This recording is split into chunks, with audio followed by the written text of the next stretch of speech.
state of Texas, and that's a big deal, a real big deal. He did a great job. All right, ready? That's awesome.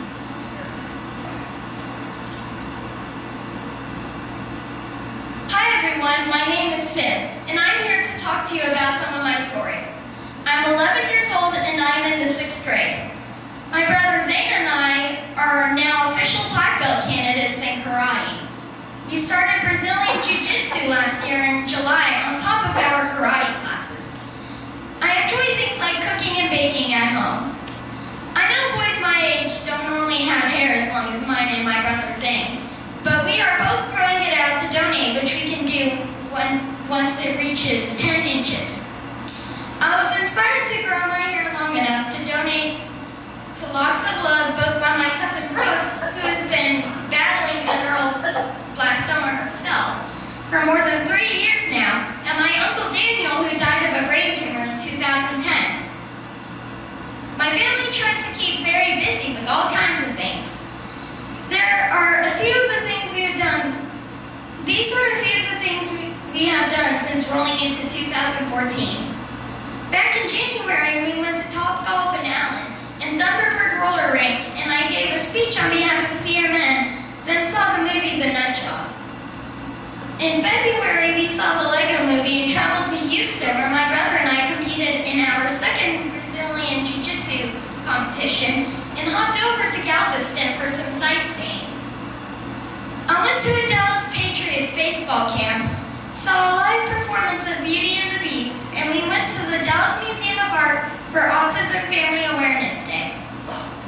In March, there was a big annual favorite of mine, CMN's National Pancake Day at IHOP.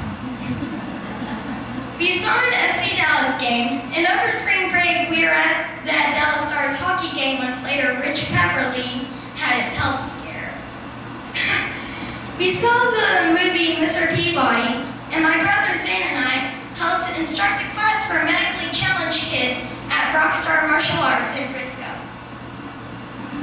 We also got to go cheer on my older brother at a special needs softball game with the Allen Angels and wrapped up the month at the Shrine Circus.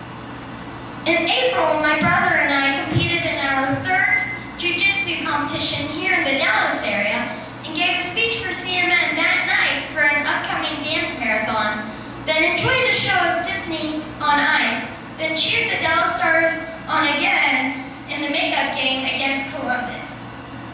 We saw Rio 2 in the theater and assisted in another class at Rockstar Martial Arts.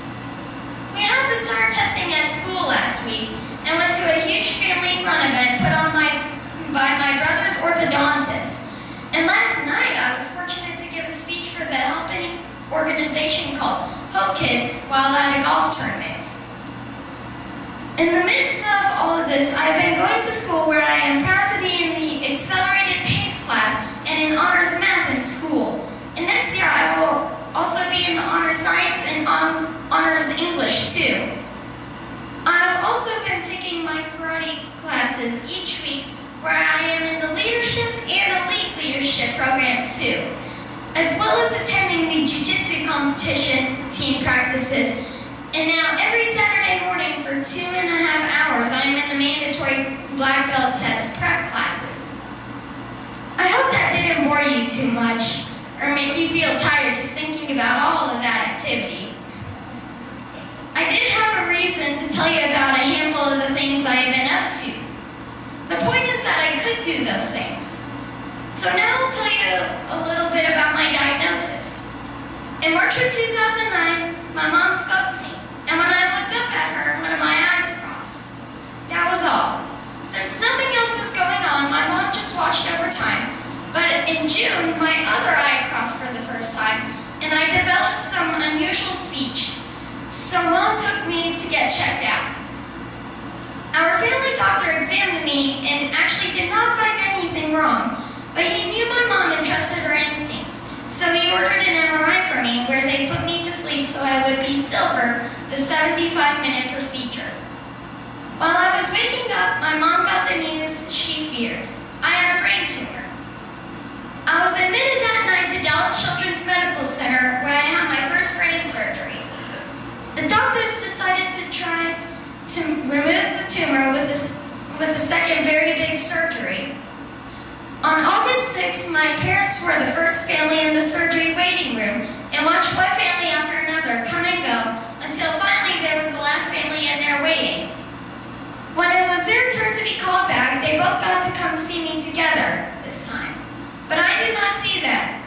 Because of what I had gone through all day, my little body decided what it needed most was sleep, and it refused to wake up, even with them trying so hard to get me up. So I was in ICU a bit longer than planned. On the morning I went home, I climbed into a little red wagon and was pulled down to the lobby of the hospital. While waiting with my mom for my dad to pull the car around, I was watching the kids and families coming in the door. I told my mom that when I grew up, I wanted to be a doctor to help kids like me. There I was, a 6-year-old boy in pain, unable to stand or walk without help, working on recovering from my second brain surgery in less than 2 months, and my thought was about helping others. We learned a few weeks after surgery that the tumor that was removed was actually a unique one and cannot be neatly classified.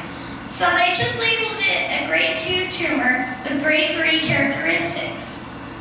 Since it cannot all be safely removed from my brainstem, I will always get regular MRIs to watch what is left. I am proud to add that for years now, I've done all of my MRIs wide awake, no anesthesia.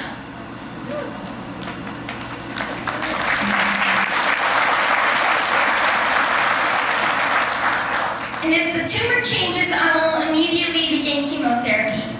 And on June 18th of this year, I will reach the 5-year post-diagnosis milestone.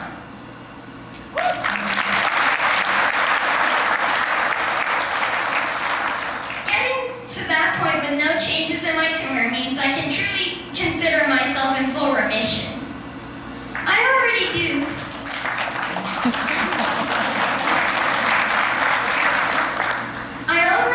But that is the day we will celebrate.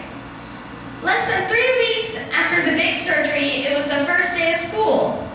My surgeon only took my hair along the incision, but it was a long zigzag from one ear to the other. With my dark hair, it was very obvious, so I went to school prepared.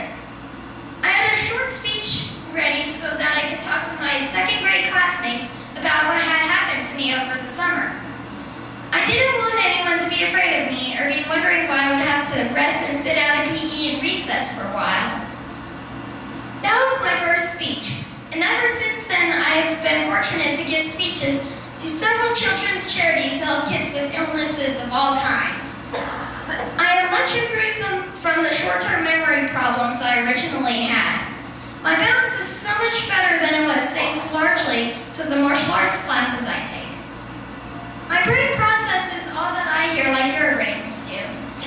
The difference now after 2 brain surgeries is that if I'm going to speak or reply or write an answer to a question that was asked out loud, it may take a little bit longer for my brain to process my answer, but it is usually okay. I have right-sided weakness post-surgery, so it can be a little bit challenging writing sometimes since I am right-handed.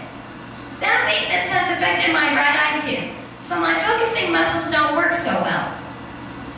The tumor impacted my growth, slowing it down, so I will find out from my endocrinologist soon if I will start on growth hormone therapy.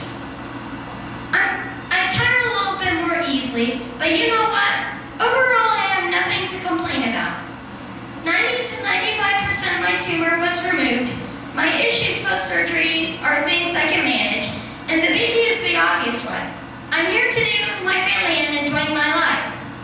My doctors have the tools and knowledge to make the right choices for my care, and with the support of organizations like Children's Miracle Network, these hospitals have the necessary technology, facilities, and funding for needed pediatric research, allowing more and more patients to get the great outcome I have been lucky enough to have. I was so honored when I heard that I had been chosen to represent the whole state of Texas as the 2012 Texas Champion for Children's Miracle Network.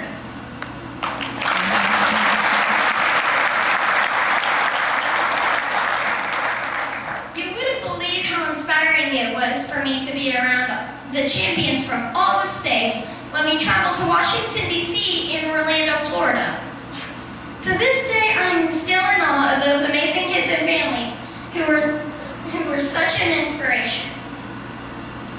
If me and other kids like me can champion causes to help others, even when we are navigating our medical challenges, then anyone can. Just like what you are doing right now.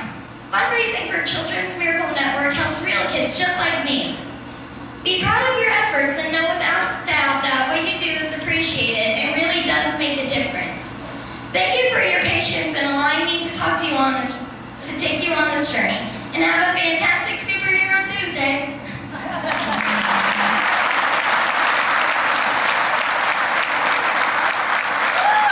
Are you inspired? Wow, Sim, thank you.